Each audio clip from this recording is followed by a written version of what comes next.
Good evening, everyone. Welcome to this week's talk on the Jews of Poland. The talk is dedicated in memory of Mayor Ben Herschel. And it's interesting when you speak about the Jews of Poland to understand who we're talking about. Because usually when you speak about a Jewish community, you pretty much know more or less where the borders are.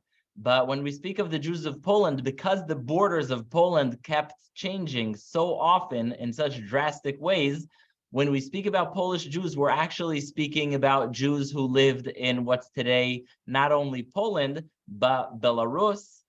You have the Jews, people don't know that Ukraine, Lithuania, Latvia, Moldavia, all these places used to be under the government of Poland at certain periods of time. And then there was a time where there was no Poland, whether it's when it was under the Austro-Hungarian, divided between Austro-Hungarians. So to be a Polish Yid does not mean necessarily you would live today within the borders of modern day Poland, just because everything changed so much and you had people in such different places. So again, so just to be clear, when we say Polish Jews, it could mean Jews who were living in Lithuania, Belarus, Ukraine, etc. Now, that being said, when you speak of this, we're talking about millions and millions of Jews, the largest Jewish community ever. And we try and focus on the way Jewish life looked at the time, but it's really hard to speak about this topic and not to cry, because it's important to recognize that in the Holocaust, this is a community that was wiped out in a way that no other community has been. There were other communities, for example, what was called Lithuanian Jewry, 94% got killed in the Holocaust. But when you speak about Poland, you're talking about millions. Just from Poland today, 3 million Jews. So about probably more than 4 million Jews killed in the Holocaust are what we would maybe call Polish Yidden or Jews from Poland. And it's hard to speak about the communities, the cities, the contributions, the books they wrote, the communities, the Hasiduyot that they had, without really feeling the pain of the many, many, many millions of Jews who were wiped out during the years of the war in the most cruel way. When you speak about it, it's also important to note that the Jews of Poland, in a way, suffered from the Holocaust first, because Germany went into Poland in 1939. Yes, there were Jews in Germany who suffered from the German Nazis, but for Polish Jews, it was right away. The Germans came in, and right away you had ghettos, deportations, etc. And so those Jews were starved and emaciated all the way from 1939. Whoever survived had to survive all the way till 1945. The amount of suffering that Polish Jews have been through, even those who were killed in concentration camps, was often years, and it's just hard to ignore that. What is the biggest contribution of Polish Jewry to the Jewish world as we know it today?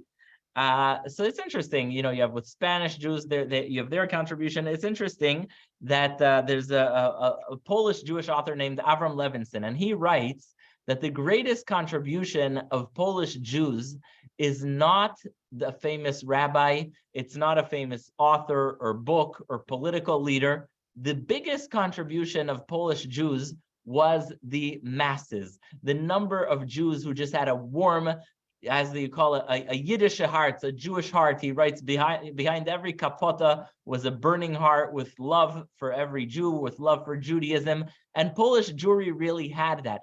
They were the most organized Jewish community in history. There were free loan societies for those who needed financial help. There was education for every Jewish child. There were soup kitchens. There was mutual aid. When there were anti-Semites beating up on Jews, you had Jews gathered together and beat up the thugs that were beating up Jews. And in that sense, Polish Jewry is unique because we're not looking at this rabbi or the other, we're not looking at this contribution or the other, we're looking at a warm Jewish community that is organized, that cares for everyone, whether it's Achnasat Orchim, Bikur Cholim. All these structures existed in other Jewish communities, but nothing was like Polish Jewry in terms of caring for every single aspect of Jewish life, from birth to burial. Everything had a chevra, an organization, So, and that's really the beauty of Polish Jewry. It's it's the Chatzkale, it's the Yankale, it's the Chanale. It's the every Jew that really is just so passionate about Judaism. Some of you may have heard those stories they have about Moshe the water carrier and Chatzkale Lekoved Shabbos.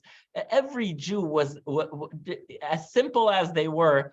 Was a fire, was a powerhouse, and someone who really was very, very passionate about Judaism. And that's in fact what happened when they mobilized in the 20th century with organizations like Hachalutz and people like Jabotinsky, Menachem Begin, David Ben-Gurion. All these people of Polish Jewish heritage symbolize that fire of every simple Jew, that unity, that ability to care for others. That was who Polish Jews were. It was the every Jew. It was the community. It was the Kehillah.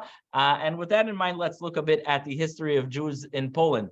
Jews in Poland lived there already 1,100 years ago. There were some Jews who were coming there for commerce. But the biggest influx of Jews into Poland actually, and this will help you understand a lot about Yiddish, the Jews of Poland actually came in the bigger numbers when the Crusades began in Western Europe. So essentially the foundation of Polish Jewish community comes from Jews who are fleeing the Crusades, in the 1100s. It's from Jews who are fleeing the Black Plague pogroms, etc. And these are Jews who are coming into Poland. Now, the unique aspect, which we forget about because of modern history, the unique aspect about Polish Jews is that they are invited in.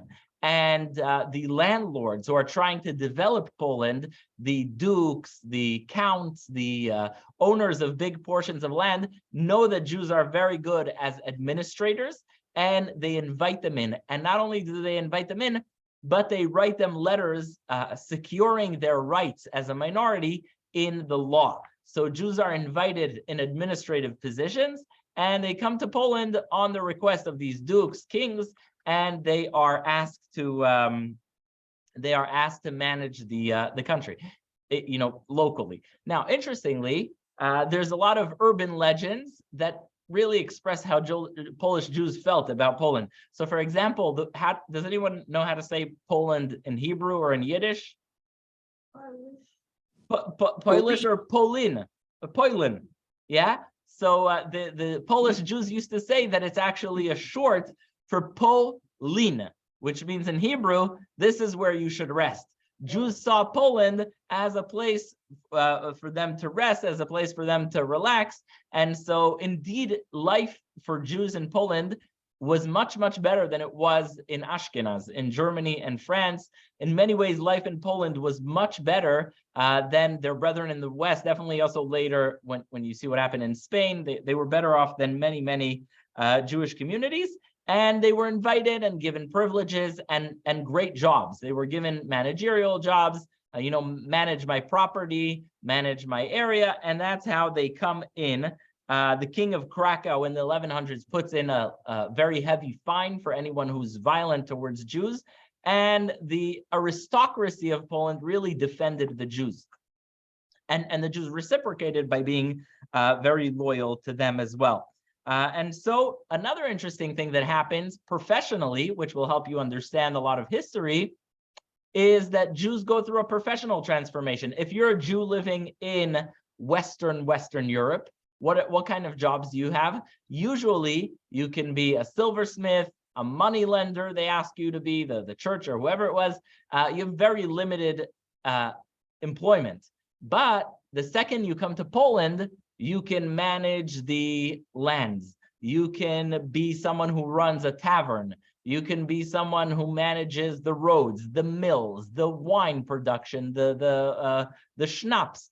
Suddenly, Jews have all these jobs that they are managerial, but they're not just banking and things that Western Europe limited them to. So Jews actually really enjoy this, and they become property managers, hotel managers, and go into fields other than the very limited ones that Western Europe allowed them to do, and that changes life, because suddenly Jews are no longer only in those very limited professions. Interestingly, when you have influxes of anti-Semitism in Poland, it's most often when Gentiles from Germany move to Poland. So when German Gentiles immigrate to Poland, they import with them anti-Semitism, which was not as rampant in Poland itself. So it's just an interesting thing that hate came to Poland actually from the West. Now, another interesting thing, besides for being called Poland, which meant you should rest here, there's an urban legend among the Jews there about Esther the Malach. And I don't know if it's true or not, but there's this rumor or a legend about the King Casimir, who's a great Polish king, having a Jewish mistress named Esther, and she, like Esther in the book of Esther, Queen Esther, she advocates for more rights for the Jews. Now, of course, the anti-Semites, there's a guy named Bishop Jan Długosz, who was a Polish priest and historian. He, of course, writes that it was a seductive move. So the reason that the Jews are so subversive and have so much influential power is because they were able to sneak their way in by this mistress named Esther. So you can have the same legend, urban legend, but different sides of it. To the Jews, this Esther was a figure of how good things were for them, and to the anti-Semites, it was how they beat the system. Yeah.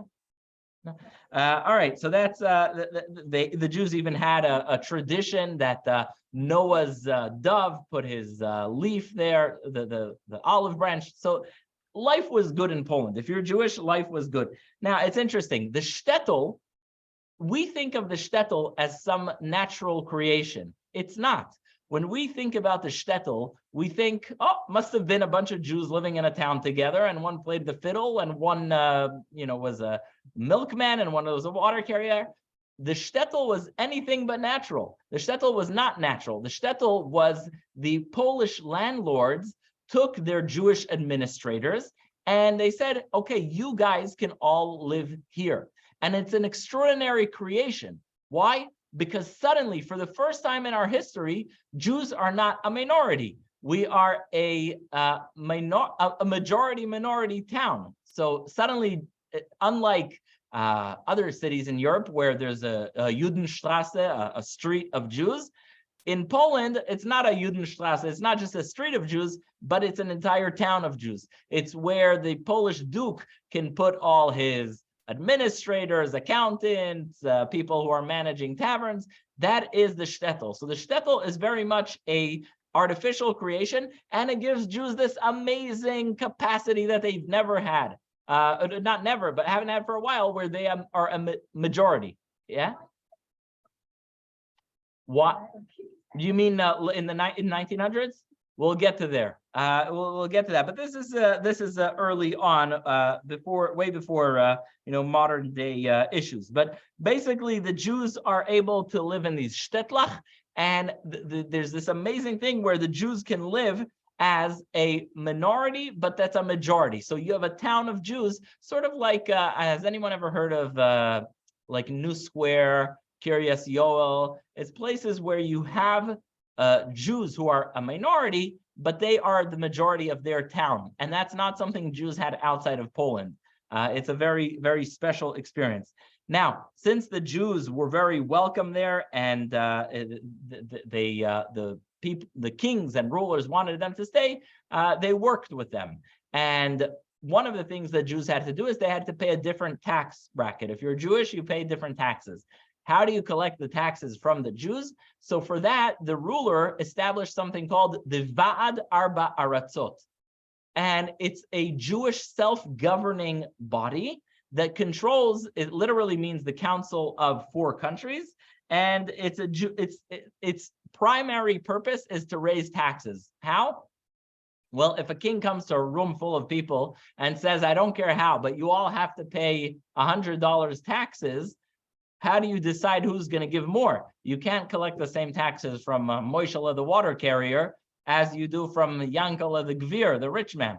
So what do? And also you have different towns, right? You can't collect the same taxes you do in Manhattan as you do in a little tiny shtetl. It's not the same amount. So how do you decide who's going to pay how many taxes? So for this, the king establishes a Va'ad Arba Aratzot, a council of 4 different countries, 4 different regions. This is in the 1500s, 1520, and they represent different areas. The 4 areas are one is called Poznan, or Pozna, which is Krakow and Lublin. One is called Rysin, which is Galicia, Lvov. And you have Wolin, which is Ludmir, Kremnitz, and you have Lithuania, Brisk, and Grodno, and then Vilna. Now, at different points, there were some secessions, and not everyone was always in the Vad Arba Aratzot, but that is the Vad. Now, why is this Vad an extraordinary thing? Because it is Jewish self-governance. It's the only place where Jews can govern themselves in such a huge way. Think about it. It's Jews over many, many, many hundreds of miles, a huge area, which is today Poland, Lithuania, Latvia, and they are controlling themselves. They make their own decisions, they collect their own taxes, and it's a huge amount of power. So all Jewish life is managed internally by the Vad Arba Aratzot, and they were able to govern together. What do you think some of the famous laws that they made were? So, some people speak about them in the context of kitniot, but they made a few rules that basically made sure that everyone governed in a very, very, that everyone was under the rule of the council. And they made rules such as you're not allowed to print any book without a letter, haskama, without a rabbinic approval. That's why if you see sometimes, you know how today you take a book and it says on the back what certain authors have said about it, and you see in the back bestseller by the New York Times or whatever. That is the equivalent of a haskama. So in those days, if you wanted to publish a book on Chumash or whatever it is, you needed a letter from a recognized rabbi saying that your book is okay. What else did they control? Who becomes a rabbi? They made they had a very powerful grip of who would become a rabbi and who wouldn't, and they controlled, what would happen internally. Another very important thing that they did that has ramifications on banking to this day is something called heter iska, which means if you're Jewish, you're not allowed to lend to another Jew money or even food with interest. You're not allowed to say, take $100, pay me back $110. But sometimes you need to do a loan that's for the purpose of investment. It's not just a loan, you invest it in someone else's company. So how do you decide what's a loan and what's a investment? So they put together a document that allows for lending with interest in a way that's appropriate according to Jewish law. Interestingly, they also tried to have on this council people who were lay leaders, were not Torah scholars, and the king dropped that idea. Why? Because since there were no Torah scholars there, people didn't listen. It's only when the people who sat on this council were great Torah scholars that people listened to them. So it tells you about Polish Jewry, how much they respected the study of Torah. Another law that they made, you would not believe it. A rabbi is not allowed to bribe or buy or loan his way into a position, which tells you that people were doing this. Meaning, if you wanted to become the rabbi of Krakow and you somehow paid off anyone or lent a lot of money, you cannot have that position. Another thing that they did is if you want any position in the community leadership, you cannot do so by influencing the government. You cannot lobby the Polish ruler and say, make me in charge of the Jewish community. So the Vad Arba Aratzot had an iron fist on the Jewish community, no outside intervention, don't use the government to get jobs in the Jewish community, don't publish a book without our permission, basically a very strong hold on the Jewish community. Now, what happens if you break the rules? What do you think happens if you break the rules? And this is, by the way, just in general, a very good point in terms of understanding Polish Jewry. And what happens if you break the rule? Your taxes go up. So it's interesting. Here, the reason they had such strong control is because if you didn't listen, there were consequences. I'll read to you what they say for those who break the rules. So they made a rule, for example, the Polish government would lease out the person who would make the whiskey or vodka or whatever it is, yeah? So there's a job that's given, and you're the guy in charge of, you have the exclusive rights to produce whiskey, just for as an example. So what happens if you want to bypass another Jew and take his job away? What if, if the government said, you're in charge of making bourbon, and I come to the government and I say, I'll pay you off so I can be in charge of making bourbon. That's a violation of the internal Jewish government. What happens to me if I break that law? Listen to that. You are excommunicated not only in this world, but also in the world to come after you die. And you are basically a non-Jew. If you make bread, it's like a kuti making, it's not kosher. Your wine is like the wine of an idol worshiper, and it is forbidden for consumption. If you shecht an animal, it is treif, and you are buried outside of the Jewish cemetery, and no one is allowed to get married with you or your offspring, or even help them find a match, and basically a lot of curses. So you can see why they had a grip on the community. So it has its blessings, but I'm sure there are people who found themselves on the outs. So this is the power of excommunication. We're going to see later that it actually had some very negative impacts. So there's a fellow later, Jacob Frank, who was a horrible person, and he was a leader of the Shabtai Tzvi followers. We'll see what that was. And 4,000 Jews followed him, and they were excommunicated. And if you're excommunicated, that means the government does not recognize you. You have no rights to live in the Jewish shtetl. You have no rights to live in the Christian shtetl. And you basically need to decide, are you going to live in the forest, or are you going to convert to Christianity, in which case they chose to convert to Christianity. So if you're on the outs with the Jewish community, there's no middle ground. If you decide to be like the outsider, you're not gonna live on the periphery of the community. You will be outside, either in the wilderness or living as a Catholic. So that is how powerful that was. Now, one of the greatest rabbis and rabbinic figures in the history of Polish Jewry actually lived a very short life. His name is Rabbi Moshe Isolish. He lived in the 1500s. Yeah, the Ramah. Ramah is short for Rabbi Moshe Isolish. Well, in Hebrew, at least. In English, it would be an I, Isolish. But Rabbi Moshe Isolish is a very, very amazing and prominent figure, not only in the history of Polish Jewry, but also in the history of the Jewish people. Why? He decides he's going to do something that has never been done before.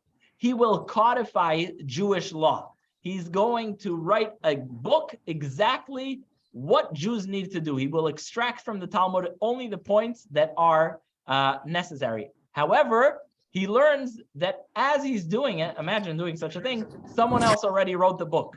So as he's working on this, he discovers that in Israel, there's a rabbi, a Sephardic rabbi named Rabbi Yosef Karo, and that book is already being published. So he does, there's all kinds of now more urban legends about this, but he decides in a very altruistic way, he will not publish a competing work. What he will do is he is going to publish the same book that Rabbi Karo published with amendments, meaning he's going to say, this is what is Sephardic custom. However, the custom of Polish Jews, or our custom, he doesn't say Poland necessarily, is different. So he takes, and that's the way it's printed to this day. If you open any code of Jewish law, there's the main letters, the big letters, and then there's this addendums. This is the way this is done in Sephardic communities, but in our community, it's done a bit differently. And he does this, and to this day, he is the codifier of Ashkenazi law. Who do you think was upset at him for doing this? Who might be upset? Was it the Sephardic Jews who were upset that he was putting an addendum? No, it was the Jews of Ashkenaz, Germany. And they say, what do you mean? Poland is a branch of our Jewish community. The Ashkenaz community of Frankfurt, of Worms, of Magenta, all these places, we are the oldest Jews of Ashkenaz. So how can you write how can you write that this is our custom, referring to all Ashkenazi Jews or non-Sephardic Jews, without consulting us, the ultimate source of Ashkenazi minhag? And so they were unhappy with him. And he says, and when they write about him, they're so upset that they say, listen carefully, Ki HaTorah, this is a kind of a extreme line, brace yourself. And I know if you're from Baghdad, you definitely will not like this. Ki HaTorah, they write from Germany. They're writing really Germany versus Poland. They write HaTorah Yerusha lahem la'Ashkenazim imot ha'chorban. The Torah has been entrusted with the Jews of Ashkenaz since the destruction of the Second Temple. They are so furious at him for deciding what the halacha is based on this suburban area, which is an offshoot of Germany, and not consulting them. So that's just an interesting thing. And he lived a very short life, according to some traditions 33, according to others about 40, but he lived a very short life, and yet his publications are just all over the place in terms of deciding what Jewish life should look like. In 1569, something extraordinary happens. Poland, and you should really see the map of how this looks, Poland goes from being a country like this big to being this huge empire, because they unify with the Lithuanians, and that makes Poland not just the Poland that we know today, but they expand into what is today Ukraine, Lithuania, Latvia, Moldova. It's this huge, vast empire. Now, the Jewish people are in demand. Why? Because the Polish landlords, dukes, and important people want to cultivate or colonize or take advantage or even enslave the farmers and the peasants in these new territories. And who do they trust? They trust the Jews. Who's literate? The Jews. Who knows how to do math? The Jews. And so they send the Jews into Ukraine and say, okay, now I'm in charge of this huge swath of land. You will be my tax collector. The Ukrainians, and we're going to see how this played out later, the Ukrainians never saw their Polish landlord. The Polish landlord was enjoying life in Warsaw, while the Jewish tax collector was showing up in Lvov, let's say, and collecting taxes. So this created a lot of hate towards the Jews, because the Jews were the managers for all these new Polish landlords. And we're going to see how later this played out. But it's just interesting to see how quickly this Commonwealth grew. And with this growth came a lot of immigration from the West. More and more Jews saw Poland as their home. It's very, very interesting, because there's something called they refer to it as the demographic miracle. And I can't elaborate too much on it, but basically you have a demographic miracle. How many Jews are living in Poland in the 1900s and 1930? Anyone know? How much? Before the Holocaust, how many Jews are living in Poland? Almost 3.5 million. 250 years later, before that, it's 30,000. The Jews of Poland multiply in a way that's considered a miracle. There's medical papers about this, because they go from being 30,000 to 3 million within about 250 years. They speak about how the Jews multiplied in Egypt, and we went from 70 to a few million, and people say, how's that possible? Well, in Poland, it worked. And one of the theories, the reason it worked, is because when a couple would get married in Poland, where did they live? First of all, people got married at 12, 13. Where do you get married if you're 12 or 13 and you're a good Jewish boy or girl? With the parents. And so the young moms were taken care of. They were not malnourished. Ess mein Kind, anyone ever hear Ess mein Kind? Eat my child. It's a very Polish line, right? You make sure your child is well fed. So the moms were in great care of their Yiddish mama. So the Yiddish mama was taking care of them, and they were having a lot of children. And you had a very low, both maternal mortality rate, not very, but relatively, maternal mortality rate, and also a low rate of the children dying, and so that was a very big deal. However, what you have then later is in 1648 something that would change Polish Jewry, the Ukrainian farmers uprising, and this is an interesting topic, and it's so relevant today more than it was 10 years ago for sure. A fellow who's considered until the Holocaust the worst villain, only to be, the title was taken away from him by Hitler. But the worst villain in the history of the Jews, in modern history of the Jews, was this guy Bogdan Khmelnytsky. And basically, he's a Ukrainian nationalist, even though he's Polish a bit. And he decides he's going to liberate Ukraine from Poland, and he's going to fight for the peasants. And so when he's doing this, who do you kill first if you're trying to overthrow the Poles? The Jews, because the Jews are just first of all, there's always a dark corner in their hearts for the Jews. They always like to hate on the Jews. There's the religious aspect, but also they want the Jews are the tax collectors and the property managers, and they're the debt collectors and the bankers. And he kills, some estimates go as far as 100,000 Jews in the pogroms of 1648, also known as Tafchet and Taftet.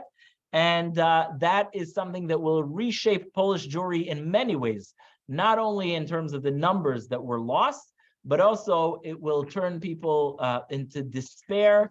And you have movements of Renaissance and like Chassidut, but also predatory movements like the false messiahs of Shabtai Tzvi and Jacob Frank. Before I continue to speak about different towns and different aspects of Jewish life in Poland, I don't know if everyone knows this, but we have someone with us from Poland, born in Poland, and who lived the war. So if you don't mind coming up, who lived the war. So you can talk here, so also the people on Zoom can hear. Are you able to? Yeah. But basically, who lived the war in Poland, was, if I can give a bit of an introduction, was hidden with a Polish family during the Holocaust with her mother. So if you can just stand here, you can also speak to us and also to the camera, just speak about the town you were born in, and just to give us a quick, what was like in a town that it's not big, not small. It was very nice, but a lot of Jews lived there, and they were very educated, really doctors and lawyers, and they survived the war because the Poles needed them.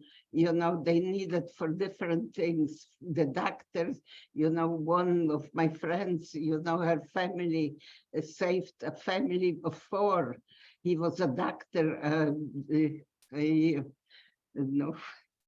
chirurg, I don't know, a surgeon, and he needed, his wife had something very bad, and he needed this doctor, to operate it on her. He said, yeah, I'll do it for you, and I'll save your wife. Everything will be okay, but if you'll save my family. And he did. He did survive. The whole family survived. Only, a few of the doctors, mostly doctors, the lawyers, survived because they had the connection. They needed, the Poles needed them, for different reasons. And can you tell us how Jewish life was in Poland after the war? After the war was very bad because the communists, the Russians were there. You couldn't talk, you couldn't this. The school was limited, and it was very bad. It wasn't like before the war. My mother told me, so it was different, until, and it was very anti-Semitic. They were so anti-Semitic in Poland till today. They love the Jews. I have a friend, he goes to Poland and sits there, and he is working on the cemeteries, to do, I don't know what he's doing there, but anyway, he loves the Poles and they cater to him. So he is there in heaven. All right. Does anyone, you want to take questions a second? Does anyone have a question? Because it's not often we have someone here. Yeah, well, whatever first you want hand to account. hear. If anyone online has a question, I don't know. we have, what's your first name? Sally, Sally, who's from Przemysl. yeah. So here everyone can see you. 1 second. There you are. Yeah. Sorry. Okay. So anyone have questions about Jewish life in Przemysl in Poland before the war? And you stayed there also long after the, Yeah, right? yeah. You stayed about 10, 15 years after the Holocaust in Poland. Yeah, I came in 58, you know. We couldn't come before because I had an uncle here, as I told you, you know, but he, you know, the visa wasn't, you know, the Polish people, government didn't let us go until, you know, later on. Wow. And, yeah. So All right. I stayed forever. Thank you. Thank you. It's Okay. it's not often that we get a firsthand account. Yeah. So just quickly to go back to 1648, you have the pogroms of Khmelnytsky, and this sends the Jews into a state of shock. Why? Because it wasn't only physical shock, but Poland was the place that was the safer place. Poland was the better place. You came to Poland because you fled Germany, you fled France, the Crusades, etc. And so Khmelnytsky really shook everyone's consciousness. Now, this led to the popularity of a fellow named Shabtai Tzvi. Has anyone ever heard of him? Basically, he was coming from Turkey, but he said he is the Messiah. He is the Mashiach. And I see people rolling their eyes. I wish more people would. Why? Because thousands of people believed him. Why did people believe him? Because people were broken and shocked. And so he kind of was able to get that crowd. And many thousands of people believed that, yes, this is Mashiach. And they sold their houses and they got their properties ready. Eventually, he converted to Islam and was killed, but he was followed by a successor who was a Polish Jew named Jacob Frank, who was a terrible actor, and he did many, part of his cult's following was they believed in acts of immorality, etc., and people followed them, and the way the community got a grip of things was by excommunicating them, which in some cases meant that they had to convert to Christianity. Why? If you were not a member of the Jewish community, you had to be a member of some community. And so they went and they told the Jews, look, this is betrayal. Why are you excommunicating us? We now have to join the Catholics and turn on you. But that was the nature of excommunication and keeping the community's sort of the leadership's grip on the community. Let's go a bit forward. As we continue, the demographics start exploding. Jews become a huge amount of Poland, many Polish Jews, millions of Jews living in Poland, and Poland is the largest Jewish community in the world. It's the largest Jewish community in the world, and Polish Jews are affected also by modernization, what we call haskala, where they start getting education and assimilating, and there's a huge move of urbanization. People are moving to the big cities, and that leads to some assimilation. Interestingly, a lot of Jews become Polish nationalists, but not so many. Jews choose Yiddish to say that they are separate from Poland. And while Yiddish was used as an assimilationist tool in Russia, meaning it was a way of saying I'm Jewish and that's it, no religion, Yiddish was a way for Polish Jews to say, we are Polish, but we're also Jewish. It was sort of an ethnic way to not assimilate. So speaking Yiddish meant you were not assimilating. And this is when Poland has a lot more nationalism and pogroms. I don't think many people here heard about this, but in the early 1900s, there's an increasing number of pogroms in Poland. They kill more and more Jews are killed by Polish nationalists. And there's this debate by people in Poland, do we let a nation that defines itself as not Polish to be part of Poland's democracy? And as Poland gains independence and as Jews are elected to the Polish parliament, there's also growing anti-Semitism saying, look, they are not like us, they are not part of us. And this anti-Semitism escalates until the Holocaust. Now we come to the most difficult point debated today, which is what is the role of people in Poland in the Holocaust? I'll just give you a heads up before you say anything, before you tell me about this, what you think twice. There's a law they passed in Poland in 2018 that says that if you say that the Polish people are partially responsible for the Holocaust, you break the law. I don't know if they put anyone in jail for it, but they made this law 4 years ago. So if you go to Poland and you say the Polish people are partially responsible for the genocide of the Jews, which is true, just like it's true in Ukraine and Belarus, and it's true basically almost every European country, you're breaking the law. So what happens during the Holocaust? 1939, September 1st, the Germans move in. Molotov-Ribbentrop, they split the country. The Bug River, I think, is the line. And many, many, many millions of Jews are now under the control of Germany.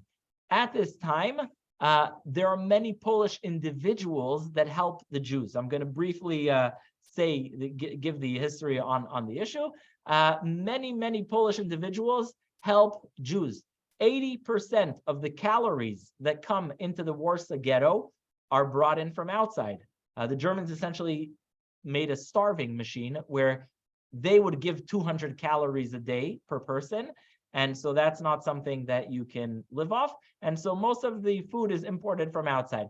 A lot of individual Poles do help Jews, but the Polish movement as a national movement, whether it's different armies that they have, the partisans are highly anti-Semitic. In fact, they have recent studies where they show how the rural Poles helped kill the Jews in a way that wasn't even, it's one thing if someone refused a Jew knocking on their door. If a Jew knocks on your door at night and you can be killed by the Germans for hiding them, it's hard to judge you for not hiding them. But if you go and you chase in the forest Jews to kill them, that's a whole different story. And unfortunately, that was the reality for many in rural Poland. But at the same time, there are more Poles who are opposed to this than there are, say, German scholars. So when Germany comes into Poland, they kill all the intelligentsia, a lot of which was pro-Jewish. And so there are many Poles who are ideologically opposed to what's happening to the Jews, whether it's humanitarian reasons or other reasons. And unlike Germany, Lithuania, and other countries, there are also many Poles who are opposed to the genocide of the Jewish people. It's important to note, though, that the percentage of Jews of the general Polish population is much, much higher than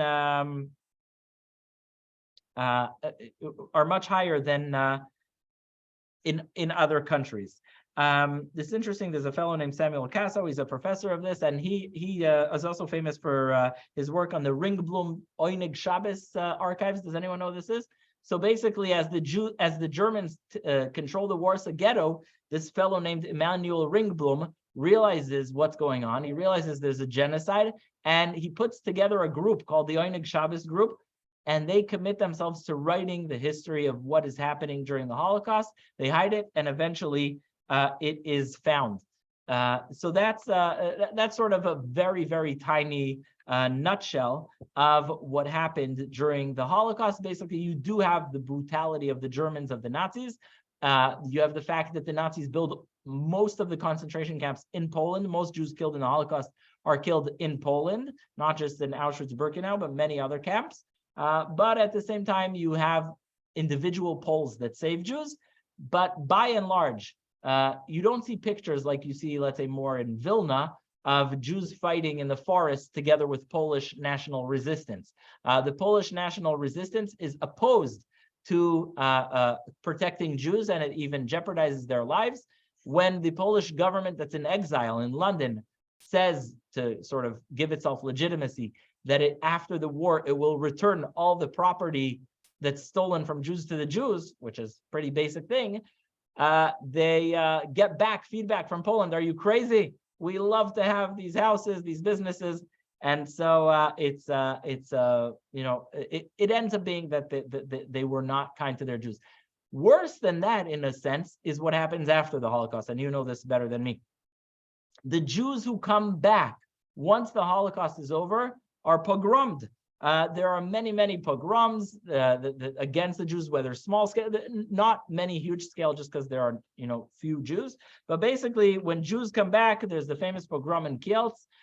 When Jews come back, they're beaten. They're told don't come back. Some because the Poles didn't want to give up the property that they stole from Jews, and others just because they were plain old anti-Semites. And so I think to me, that's also a tragedy that Jews were not able to come back after having all those centuries in Poland. And you look at the number of Jews today in Poland, it's between 7,000 and 10,000. So you can compare that with hundreds of thousands living in Germany, France, Britain. Clearly, there is anti-Semitism there, and also Jews who go there on tours if they're wearing a yarmulke, which is true, by the way, in many other European countries, they get beaten up, etc.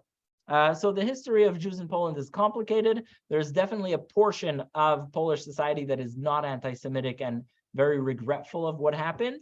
But it's, I would say, the way the government of Poland deals with things today is very cynical and abusive, because on the one hand, you can't call them out for everything because they are in control of the Auschwitz camp and other camps, which are monuments of history. They are the guardians of those places. They're also the guardians of the biggest Jewish cemetery in the world, Poland, right? The millions of Jews killed there. So there's a lot of Jewish history there, and that's on their side, is that they're also victims of German aggression. But at the same time, they also are very cynical, and they turn to Germany and they say, we want reparations for you killing the Jews who lived here, even though we passed a law banning Jews from getting any reparations, even getting their own property back. So that's a painful topic that ends up in the news every few months. But there are Jews living there, and they have these very successful Jewish life festivals every now and then in Krakow and other cities. What country in Europe has the most Jews? I'm not sure if it's France or Britain. I believe that is. I believe it is. I'm not sure. I think it's France, but I don't want to say. But it's either France or Britain. It's ironic, though, that with all this history in mind, one of the friendliest countries to Jews in Europe is Germany, and Russia was for some time. Both of which were terrible to us. So, yeah. Of course, there's a lot of anti-Semitism in France, but at the same time, there's still many thousands of Jews living there. So you don't see that in Poland, meaning it's possible to have a Jewish day school. It's possible to have a yeshiva, a kosher food, kosher restaurant. You have that in France. You hardly have that in Poland. So it's a tough subject. You didn't mention what the church did to enroll Polish Jews. Well, the church in many cases hid Jews in monasteries. Well, look, I didn't cover every topic, but I will tell you famously that one Polish person in the context of the church, which must be mentioned in a good context, is a young priest in a small town. And they came to him after the Holocaust. They said, there's a Jewish kid that was in the monastery. Should we raise him as a Christian or give him back to his family? Which in many cases, people did not give him back to his family. And he said, give him back to his family. And he later became the Pope who visited here in the synagogue. So he was, I would say, in many ways, a righteous man in that he told people to give back the children to back to the families that they came from. I see last question here. The Catholics, and they were priests and so on, the Jewish that they survived in those, yeah. I know a professor, he is in Lublin. In Lublin, yeah, there are Jews there. Just one question here from the audience asked me, what are my relations with non-Jews as a child? And the answer is, I grew up in Israel, so we were basically surrounded by Jews. All right, next week, Be'ezrat Hashem, we will be speaking about the Jews in Italy, and that's a community that goes long back. Obviously, we have our, the destruction of the temple and the Roman occupation of Israel, but there were also Jews living inside Italy. We're going to speak about this community, which is one of the oldest Jewish communities in the world. And I just wanted to thank everyone for tuning in. I really appreciate it. And Bezrat Hashem, next week, same time. Yeah. Sorry. Just one question that came here for you. Sorry, that question was meant for you. What was your relationship to, if you want, you can come speak from here. What was your relationship with the non-Jews in Przemysl and Poland? Well, I had a lot of friends. A lot of friends? Yeah. Well, a Polish family hid you, right? So you obviously had a good relationship with some. Wow.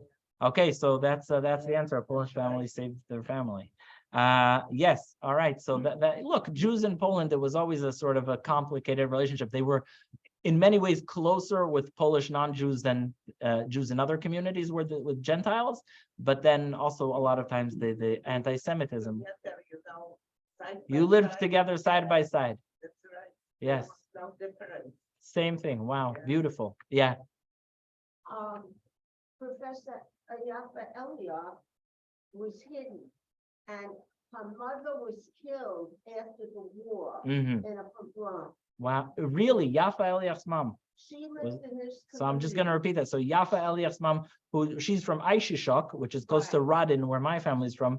So they were killed when they came after. Well, Her mom was. her mom after was the Holocaust. protecting her. Her Wow. mother, during the pogrom, her mother, she was under her mother, and the gun hit her mother. Hit her mother. And Wow. her mother was killed, Mhm. and she was orphaned, and she Wow. went to Farvagia, in Israel, Yeah. and she was brought up As a Jew. as a Jew. Wow. And Abraham Foxman was also. Same in story. There's a Israel. famous song about Abe Foxman. Yeah, the man from Vilna.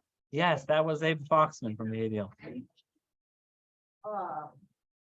After the war, Mhm. he was brought up as a Catholic, Yeah. and his parents survived the war Yeah. and came to him, and somehow. Yes, they were that's the able to famous get man back. from Vilna. Yeah.